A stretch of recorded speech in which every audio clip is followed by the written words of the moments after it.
안녕하십니까, 라온입니다. 지난 시간에 이어 문신의 역사 2부를 리뷰해보고자 합니다. 문신이라고 하면 조폭이나 죄인, 사회의 낙오자를 떠올리고 이들의 공통점은 정상적 사회에 잘 적응하지 못하거나 불만이 많은 이들로 여겨진다는 것입니다. 문신을 하지 않은 대중들은 이들을 곱지 않는 시선으로 바라보는 경우가 대부분이죠. 보통 역사에서 국교를 기반으로 세워진 국가나 중세 문명 속에서는 문신은 금지되어 왔습니다. 그리스를 계승한 로마에서는 그리스 때 페르시아인들에게 문신술을 전해받았지만 그리스와 로마인들은 문신을 야만적 행위라는 부정적 인식을 가지고 있었다고 합니다. 그래서 노예나 범죄자들에게 문신을 하였고요. 그리스나 로마인들은 문신을 야만적 전통으로 금기시하였다는 명백한 증거이기도 합니다. 즉, 그리스나 로마에서는 문신이 형벌의 일종이었던 것이죠. 문신은 문신한 사회의 고유한 기능을 상실하고 다른 기능을 수행하게 되는데 형벌 기능은 이런 인식이 탄생시킨 사회적 기능이라고 이야기할 수 있습니다. 중국의 경우 사마천의 사기를 보면 하우가 문신에 단발을 하고 땅을 개간하여 도읍을 열었다는 기록이 있고 주나라 태왕의 아들인 태백이 동생인 계력에게 왕위를 양보하기 위해 문신에 단발을 하여 자신의 쓸모없음을 보여 동생에게서 목숨을 구했다는 기록이 남아있기도 합니다. 이들 기록 속에 나오는 회계는 지금 절강성 서촌과 그 인근 지역이고 태백이 세운 오나라 역시 그 지역에 존재하였다고 합니다. 기록이 말해주는 바와 같이 하오나 태백이 남방으로 와서 그곳 문화에 문신에 단발을 하였다는 기록이 그대로 남아있는 것이죠. 결국 중세에서 문신 문화는 남방의 한족에게 문신의 문화가 존재하였다는 이야기가 됩니다. 이 문제에 대하여 더 자세히 알려면 그 당시 중국의 형벌 체계에 대한 이해가 필요합니다. 춘추 전국시대에는 형벌의 종류는 사형, 구형, 월형, 의형, 경형 5가지 형벌이 존재하였다고 합니다. 이 중에 경형이 이마에 먹물로 글자를 새기는 형벌이었습니다. 묵형을 거론하는 형서를 보면 황제가 묘민들이 마음대로 하늘을 오르내리는 것을 금하기 위하여 중녀로 하여금 그 일을 대신하게 하였다고 합니다.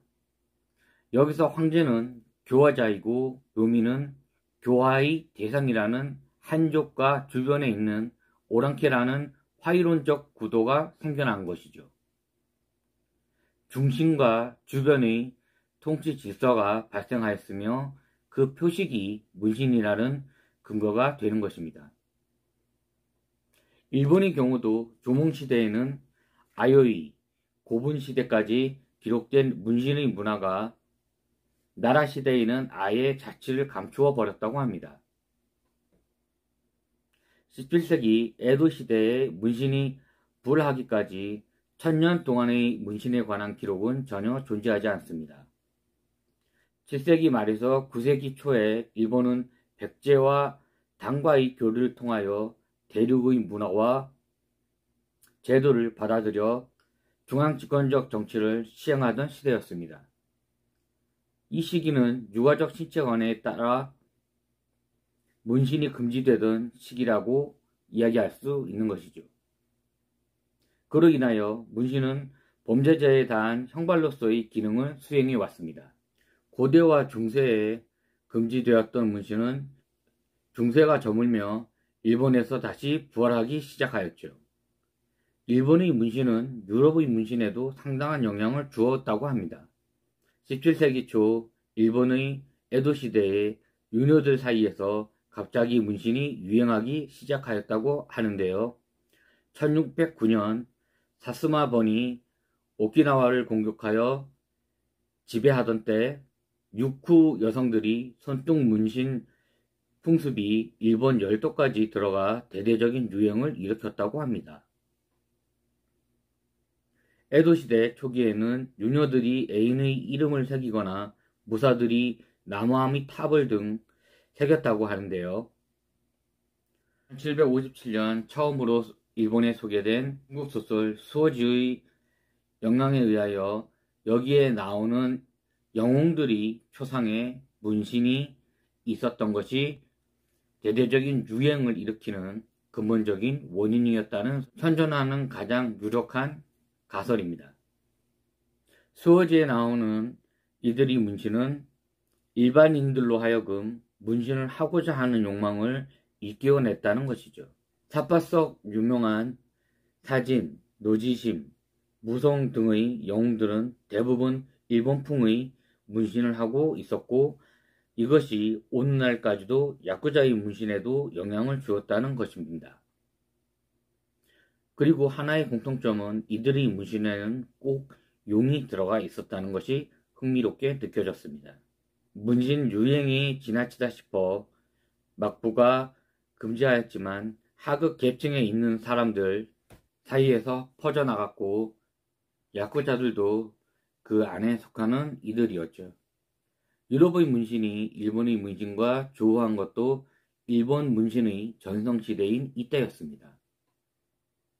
유럽에서는 19세기에 문신이 가장 유행하였으며 영국은 식민지 지배에 열을 올리던 대항해 시대에 대표적 쿡 선장의 탐험 여행을 시작으로 항해술이 발달하고 선원이 많던 환경에서 영국 해군들과 선원들 사이에 새로운 문화로 자리 잡게 되었다는 것이죠. 1862년 킹 에드워드 7세가 성지를 방문했을 때 팔에 십자가를 새기면서부터 영국의 문신은 공식화되었다고 합니다. 에드워드 7세의 아들 클로렌스 공작과 요쿠 공작이 일본에 갔을 때 팔에 용 문신을 하는데 당시 일본의 유명한 문신 예술가 호리 치요에게 직접 시술을 받았다고 할 정도입니다. 이후 영국의 부자들과 해군, 장교들 사이에서 유행하였고 19세기에 미국으로 전파되기 시작합니다. 역시 군인들과 선원들이 주 고객이었고 미국에서 문신의 속도를 높이는 문신 역사에서 하나의 대혁명이라고 이야기할 수 있는 전기 문신 기계가 출현하게 되고 이것이 사업으로 확장되었으며 미국 전역 어디를 방문하더라도 문신 스튜디오가 존재할 정도였다고 합니다. 두 차례의 세계대전은 군인들 사이에 전장에서의 안녕을 비는 부적으로 인식되어 더욱 확산되었죠. 프랑스에서는 19세기 초 선원이나 하층 노동자들, 죄수들 사이에서 확장된 경로 역시 영국과 비슷합니다. 하지만 영국에서는 왕과 귀족층에서 유행한 것과는 달리 프랑스의 중상류 계층에서는 큰 인기를 얻지 못하였다고 하네요. 프랑스에서는 문신은 미신이며 이교도의 관습이라는 선입견과 문신을 금지하였던 가톨릭 교회의 영향이 당시 절대적 믿음으로 받아들여진 것이고 시대적 정신과 일치하였기 때문이라는 설이 가장 유력합니다. 중상류 계층은 그리 부정적으로 문신을 대하였지만 금지하는 일에 대한 그 금지가 그 금기를 깨고자 하는 인간의 욕망을 만들듯 프랑스 죄수 사이에서는 여전히 인기 있는 문화적 소비 요소였다고 합니다. 우리는 지금까지 고대로부터 오늘날까지 대륙과 나라별로 문신을 대하는 비문신인들의 시선에 대하여 알아보았습니다. 2023년의 문신은 지금 우리에게 어떻게 다가서고 있는지 당신은 어떻게 생각하십니까? 아직도 개방적인 사회인 대한민국이지만 유교적 신체관이 적지 않게 대중들이 문신에 대한 부정적 인식과 시선을 조장하고 있는 것은 현실입니다. 작가는 대중들이 문신을 바라보는 시선의 차이를 현재 문신의 사회적 기능에서 찾을 것을 제안합니다. 대표적 예로 형벌의 기능을 얘기하죠. 아직도 신체형이 남아있는 이슬람 국가에서도 더 이상 문신으로 형벌을 가하지는 않으며 레이저 성형 기술이 발전으로 마음만 먹으면 자신의 문신을 하기 전의 모습과 완벽하지는 않지만 거의 티나지 않을 정도로 복원할 수 있을 정도의 의학의 힘도 한몫했다는 것입니다. 또 새롭게 생긴 기능도 있으니 미적 기능이죠. 여성들은 눈썹 문신을 합니다. 아이라인을 그리고 입술에도 선을 새겨넣죠. 이런 가기는 일반적 화장술이라 여겨지지만 저자는 사모아 여성들이 넓적다리에 한 문신이나 리족 여성들이 얼굴 문신과 같은 선상에서 평가되어야 한다고 주장합니다. 문신은 고대와 중세 문명을 거치며 반사회적 이미지로 여겨지게 되었습니다. 현대 사회에서도 그 의미는 크게 달라지지 않고 있는 것이 사실이죠. 오늘의 문신을 두 가지로 나눌 수 있다면 주 고객은 범죄 집단의 구성원들일 것입니다. 고대 종족 표지 기능을 문신이 담당하였으나 지금의 이들이 친족이나 혈족이 아닌 같은 가치를 지향하는 집단으로서의 문신을 한다는 것이죠. 또 가수, 영화배우, 스포츠 선수들도 주 고객인데 이들은 대중들에게 과시욕을 나타내고 자신의 정체성을 남들과 달리 하려 문신을 한다는 것입니다. 이들을 동경한 청소년들이 문신을 하는 가장 많은 연령이라는 사실은 이들을 동경하는 스타와 같아지고 싶은 욕망과 자아 정체성의 미성숙 과정인 기간이므로 불안한 심리를 문신으로 달래는 것이라는 주장이 있기도 합니다. 중요한 것은 조폭이든 연예인이든 문신을 하는 심리는 사회의 일탈적 욕망의 표현이라는 점에서 다르지 않다는 것입니다. 작가는 문신하지 않는 이가 문신자에게 비정상이라고 규정할 근거는 전혀 없다고 주장합니다.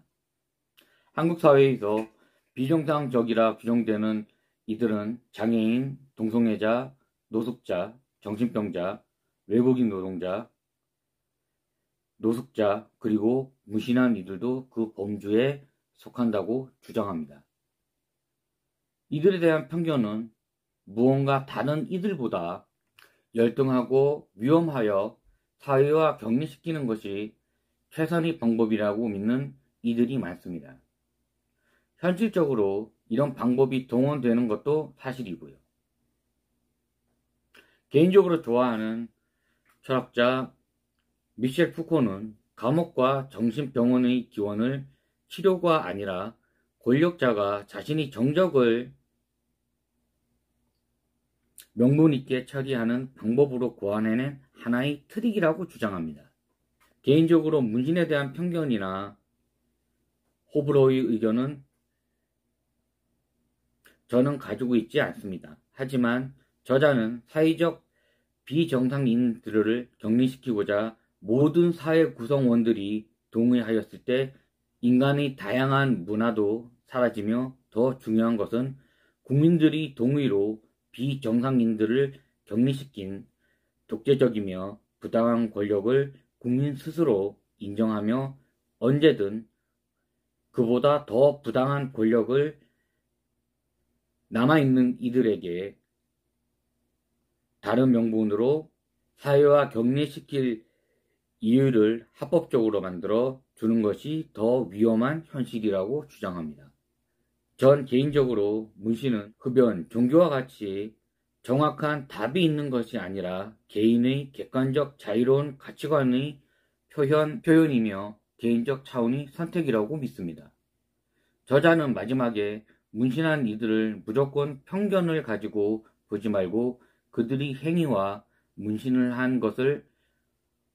한 사연에 대한 평등한 시선으로 먼저 바라봐 줄 것을 제안합니다. 말 그대로 정상과 비정상을 나누지 말고 잘 어울려 살자는 의미죠. 하지만 전 그 결론에 절대 동의할 수 없습니다. 이렇게 경제적 불평등과 취업난, 정치적 남남 갈등 등 사회적 분열의 2023년 한국 사회에서는 결코 불가능한 이야기라고 생각하기 때문입니다. 아마 앞으로도 세계 어디에서도 그런 사회는 중국처럼 완전한 통제 사회가 아니라면 불가능할 것이라고 저는 생각합니다. 이상과 현실은 언제나 그리나 사람들이 생각하는 사유 속에서만 존재할 뿐이지 불완전한 인간에게는 허락된 신의 선물이 아님을 저는 믿고 있습니다.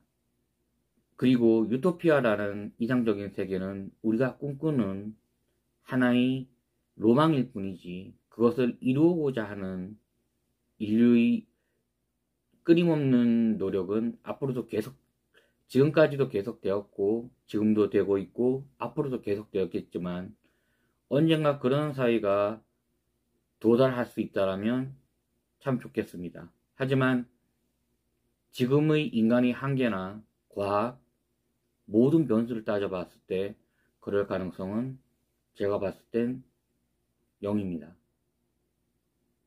지금까지 문신에 관한 이야기를 통해서 여러 가지 사회적인 측면과 문신의 이야기를 나누어 보았습니다. 그 속에는 다양한 의미들이 있었고 또 다른 면의 부분에 대한 생각을 정리할 수 있는 시간도 있었습니다. 다음엔 더 좋은 기회로 더 좋은 내용으로 찾아뵙겠습니다. 라운이었습니다. 감사합니다.